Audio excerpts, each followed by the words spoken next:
स्वाध्यायः परमं तपः।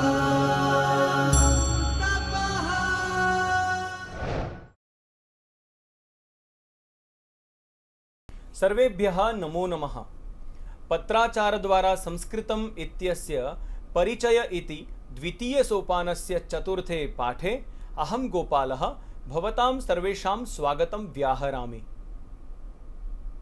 मित्राणि, वयं बहूनाम् अंशानाम् अभ्यासं कृतवन्तः।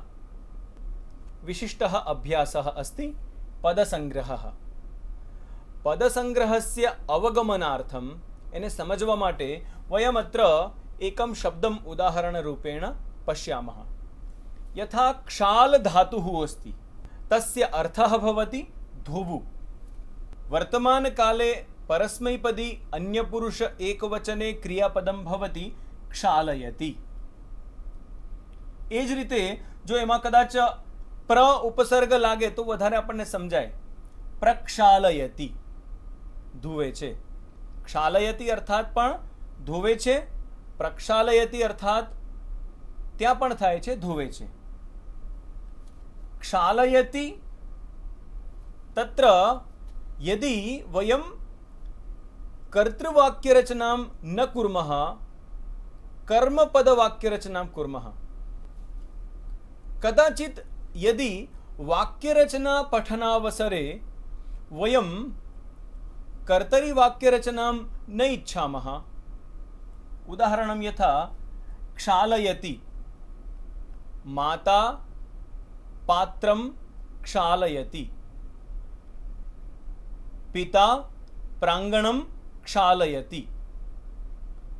पण हवे मारे आ ज वाक्यने कर्मणी वाक्यरचनामां बोलवुं होय तो अत्र पश्यामः क्षालयति क्षाल्यते अथवा प्रक्षालयति प्रक्षाल्यते। तो जे अहीं माता पात्रं क्षालयति, अहीं मात्रा पात्रं क्षाल्यते, पित्रा प्रांगणं क्षाल्यते, मया मुखं क्षाल्यते। अनेन प्रकारेण एतस्य प्रयोगः भवति। एतदस्ति भविष्यत्कालस्य रूपं।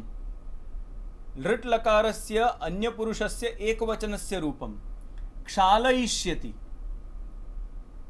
वाक्यं पश्यामः।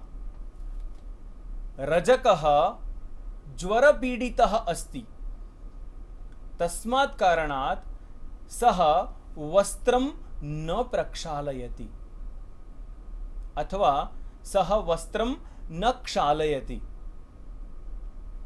यदा सः स्वस्थः भविष्यति तदा सः वस्त्रं क्षालयिष्यति। न क्षालयति, क्षालयिष्यति। यदा स्वस्थः भविष्यति तदा क्षालयिष्यति। तथैव अत्र तव्यत् अनीयर् प्रत्ययः। एतत् करणीयम्, एवं करणीयम्, आ करवू जोईए, तस्य सामान्यम् अर्थं पश्यामः। क्षालयितव्यम्,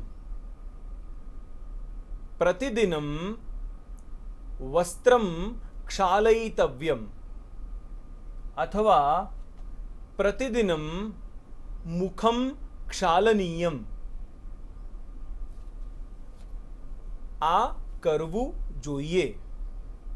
मुखं क्षालनीयं, वस्त्रं क्षालनीयं, परंतु हस्तः क्षालनीयः, हस्तौ क्षालनीयौ, वाहनं क्षालनीयं। तथैव क्षालितः, क्षालिता, क्षालितम्। क्षालितः, मार्गः क्षालितः अस्ति।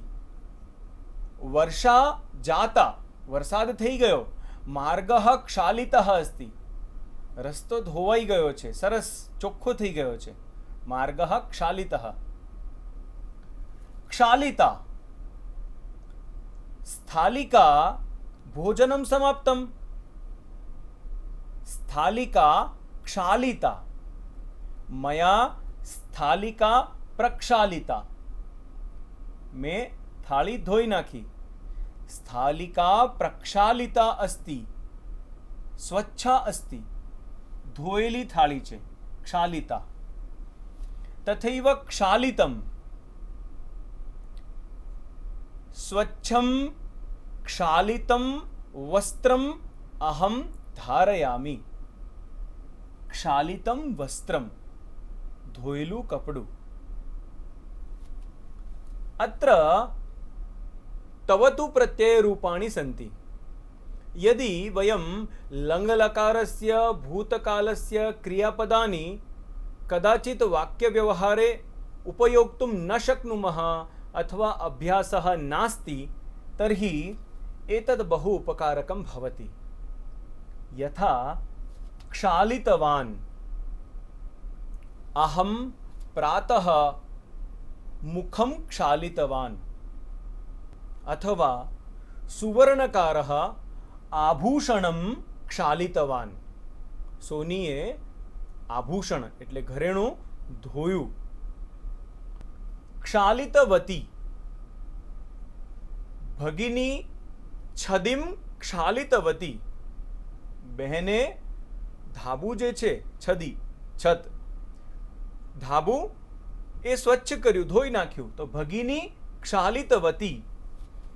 रमेशः क्षालितवान्, बालकः क्षालितवान्, सज्जनः क्षालितवान्, अहं क्षालितवान्, परन्तु माता क्षालितवती, भगिनी क्षालितवती, महिला क्षालितवती।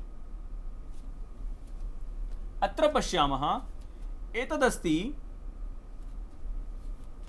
शत्रुशानच् प्रयोगः। क्षालयन्, यदि अहम् एकां क्रियां करोमि, एकया क्रियया सह अन्या क्रिया प्रचलति। उदाहरणं यथा धीरजः मुखं क्षालयति, हसति।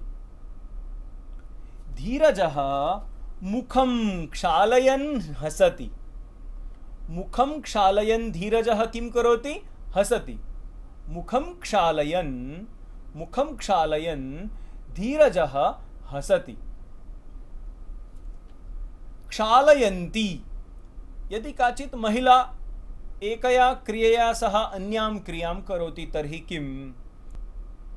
यथा महिला वस्त्रं क्षालयति, वार्तालापं करोति। अर्थात यदि वाक्य संयोजनं कुर्मः तदा किम्? महिला वस्त्रं क्षालयन्ती वार्तालापं करोति।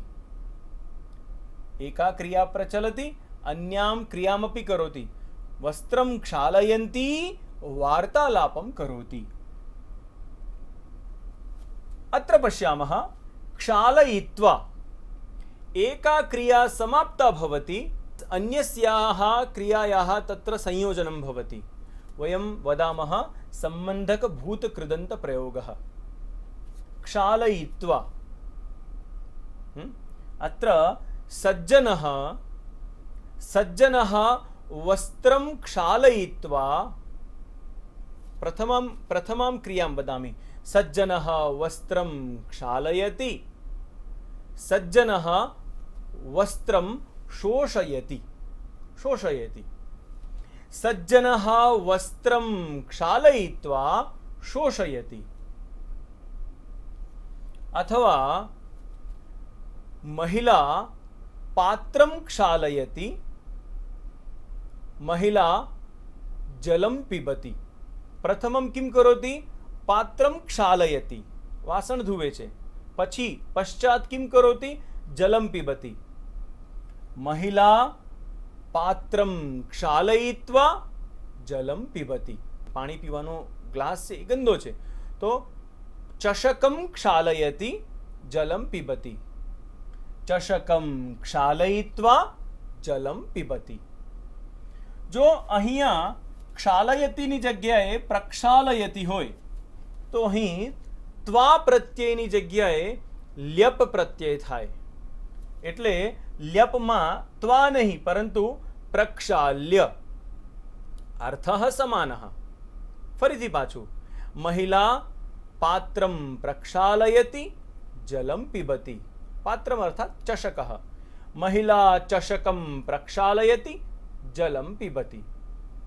મહિલા ચષકમ પ્રક્ષાલ્ય જલમ પિબતી. અત્ર પદસંગ્રહે અંતિમઃ ક્રમઃ તુમુન પ્રત્યયઃ हेतुं प्रदर्शयति. क्षालयितुं.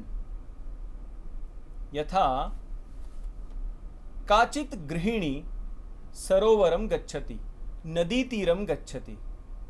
किमर्थं गच्छति? वस्त्रं प्रक्षालयितुं. वस्त्रं क्षालयितुं. सेविका वस्त्रं क्षालयितुम् इच्छति. तर्हि सेविका वस्त्रं क्षालयितुं नदीतीरं गच्छति. क्षालयितुं. यदि वयं कानिचित् अन्यानि क्रियापदानि चिनुमः, जो આપણે કેટલાક બીજા ક્રિયાપદો લેવા હોય પરસ્મૈ પદના, તો એનો અભ્યાસ આપણે આ રીતે કરી શકીએ. મમ હસ્તે એકમ પત્રમ અસ્તિ. તત્ર વર્તમાનકાલस्य एकं क्रियापदम् अस्ति. स्मरति. स्मरति अर्थात स्मरण करे छे, याद करे छे. स्मरति अत्र स्मर्यते. फरी एकवार અહીં આપણે વાક્યનો અભ્યાસ કરીએ. ભક્તઃ દેવં સ્મરતિ. કર્તરી વાક્ય રચના. કર્મણि प्रयोगे भक्तेन देवः स्मर्यते. भक्तेन देवः स्मर्यते. भक्तः देवं स्मरिष्यति. भक्तः सततं देवस्य स्मरणं न करोति. कार्यमग्नः अस्ति, कार्यं करोति, स्वच्छतां करोति, कार्यालयं गच्छति, उद्योगं करोति, नौकरी करोति. भक्तः सायंकाले प्रभाते च नियमितं देवं स्मरति. परंतु उत्सव दिने विशेषतः स्मरिष्यति. याद करशे. भविष्यत्कालः. तथैव तव्यत् अनीयर प्रयोगे स्मर्तव्यं स्मरणीयं. स्मर्तव्यं स्मरणीयं द्वयोः अर्थः समानः. माता किं वदति? गृहप्रवेशसमये मुखप्रक्षालनम् अनिवार्यम् इति स्मर्तव्यम्. इति स्मर्तव्यम्. याद राखवू जोईए. एकः गुरुः स्वछात्रं वदति, प्रतिदिनं प्रभाते काकचेष्टाबकध्यानं श्वाननिद्रा तथैव च अल्पाहारी गृहत्यागी विद्यार्थी पंचलक्षणम् इति सुभाषितं स्मरणीयम्. स्मरति स्मरणीयम्. याद करवू जोईए. अग्रे पश्यामः. अत्र क्षालितः तथैव स्मृतः. स्मृतः स्मृता स्मृतम्. अत्र स्मृतवान् स्मृतवती. पुनः स्मरन् स्मरन्ती. આગળના વાક્યને યાદ કરીએ. यथा क्षालयन् क्षालयन्ती. सेवकः प्राङ्गणं क्षालयन् चणकं खादति. सेवकः किं करोति? प्राङ्गणं प्रक्षालयति, चणकं खादति. प्राङ्गणं क्षालयन् चणकं खादति. तथैव भक्तः देवं स्मरन् भजनं गायति. अथवा सखी ભ્રાતરમ સ્મરંતી પત્રમ લિખતી. ભાઈને યાદ કરતા કરતા કાગળ લખે છે, પત્ર લખે છે. સ્મરતિ સ્મૃત્વા સ્મૃત્વા સ્મૃત્વા. અત્ર એકમ વાક્યમ પશ્યામઃ. ભક્તઃ મંદિરમ ગચ્છતિ દેવમ નમતિ પુનઃ ગૃહમ ગચ્છતિ. ભક્તઃ મંદિરમ ગચ્છતિ, ભક્તઃ મંદિરમ ગત્વા દેવમ નમતિ, દેવમ નત્વા પુનઃ ગૃહમ આગચ્છતિ. ગૃહે કિમ કરોતિ? સહ ભક્તઃ સજ્જનઃ સજ્જનસ્ય માતા નાસ્તિ, માતા દિવંગતા. સજ્જનઃ પ્રથમં દેવં સ્મરતિ, દેવં સ્મૃત્વા માતરમ સ્મરતિ, જનનીમ સ્મરતિ, જનનીમ સ્મૃત્વા અલ્પાહારમ કરોતિ. પહેલા માતાને યાદ કરે છે, તત્પશ્ચાત અલ્પાહારમ કરોતિ. જનનીમ સ્મૃત્વા, માતાને યાદ કરીને પછી કંઈક ખાય છે. ઇતિ પ્રાતઃકાલસ્ય નિયમઃ. અગ્રે હેત્વર્તકૃદન્तं પશ્યામઃ. સ્મરતિ સ્મર્તુમ સ્મર્તુમ. છાત્રઃ કાવ્યમ સ્મર્તુમ રટનમ કરોતિ. કવિતા યાદ કરવી હોય તો રટનમ કરોતિ. પણ કેમ કેમ રટન કરે છે? કારણ કે યાદ કરવી છે, કવિતા યાદ કરવી છે. એ માટે इति हेतुः अस्ति. रटनस्य हेतुः कः?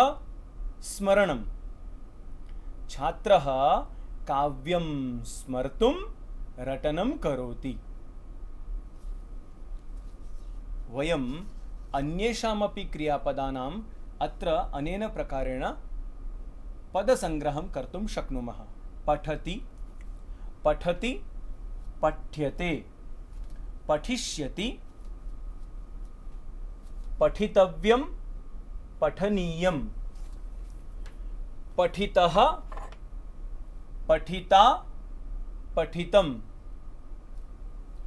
पठितवान्, पठितवती, पठन्, पठन्ती, पठित्वा, पठितुं. આ જ પ્રકારે અન્ય ધાતુઓના પદ સંગ્રહોનો અભ્યાસ કરી શકાય, જેમ કે લિખ, ખાદ, હસ, નર્ત ઇત્યાદયઃ ધાતવઃ. આ તો થઈ પરસ્મૈ પદના ધાતુની વાત. આત્મનેપદી ધાતુનામ વિષયે અભ્યાસમ કથમ કુર્મઃ.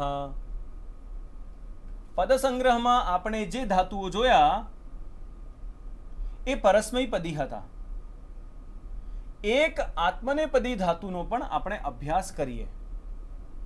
પદ સંગ્રહમાં આપણે જે ધાતુઓ જોયા એ પરસ્મૈપદી હતા. હવે એક આત્મનેપદી ધાતુનો પણ અભ્યાસ કરીએ. આત્મનેપદી ધાતુમાં વંદ ધાતુ, વંદન કરવા. તત્ર વર્તમાન કાલે અન્ય પુરુષ એકવચને વંદતે. જો કર્તરી વાક્ય રચના કરવી હોય તો યથા ભક્તઃ વંદતે. પરંતુ જો કર્મણી વાક્ય રચના કરવી હોય તો ભક્તઃ વંદ્યતે. ભવિષ્યત્કાલે વંદિષ્યતે. તવ્યત અનિયર પ્રત્યયમાં વંદિતવ્યમ, વંદનીયમ. વંદિતઃ, વંદિતા, વંદિતમ, વંદિતવાન. તવતુ પ્રત્યયના રૂપોમાં પુંલિંગમાં વંદિતવાન, વંદિતવતી. વંદિતવતી इति प्रयोगः स्त्रीलिङ्गं यत्र उपयुक्तं भवति तत्र एतस्य प्रयोगः क्रियते. वन्दमानः, वन्दमाना. यथा भक्तः देवं वन्दमानः कीर्तनं करोति। भक्तः देवं वन्दमानः कीर्तनं करोति। युवती पितरं वन्दमाना कार्यं करोति। तथैव त्वा प्रत्ययः सम्बन्धकभूतकृदन्तः वन्दयित्वा अथवा अभिवन्द्य। तुमुन् प्रत्ययः हेत्वर्थे वन्दितुं। पुनः तदेव वाक्यं यथा छात्रः गुरुपूर्णिमा उत्सवे गुरुं वन्दितुं विद्यालयं गच्छति। गुरुं वन्दितुं। वयम् अनया रीत्या पदसंग्रहं कृत्वा संस्कृतस्य विशेषम् अभ्यासं कुर्मः। सः अभ्यासः अस्माकं कृते अतीव उपकारकः भविष्यति। धन्यवादः।